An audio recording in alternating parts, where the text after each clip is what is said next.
obviously there is a cost component because this is still a quite cost-effective solution. So I really wanted to highlight that fact that, this isn't Advantech and NETINT, coming together to build something and then bring it to market. This Right. came because customers said, we need this box, build it, and we will buy it. So that's where it came from. Let me also give just a little bit of background on the T1M because I'm really happy that you pointed out that solution. So if the listeners are not familiar, everybody knows the U.2 form factor. That's SSDs. So if you've held an SSD in your hand, that is a U.2 physical interface. And I think most people have seen our T1Us, and so they're very familiar with what that looks like. Everybody knows what a PCIe interface is, and there's different size cards. But, again, I think I don't have to explain that.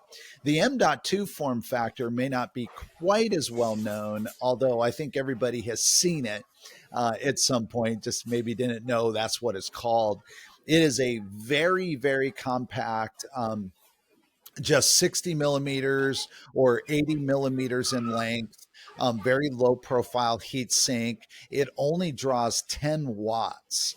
So, I mean, it sips power.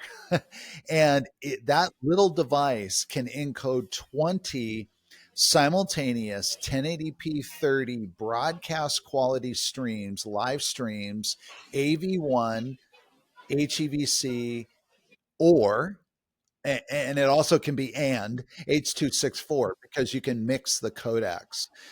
It also supports 4K P30. And if you need to double it, if you're doing live sports, you're like, oh, but we need P60, then you just simply take those numbers and cut them in half, basically. It scales very linearly. So from a performance perspective, I think those are some specs that, people would be wanting to know, like, okay, great, but is this thing basically a cell phone encoder, or is this a real production, distribution broadcast quality encoder? And it's the latter for sure. Correct.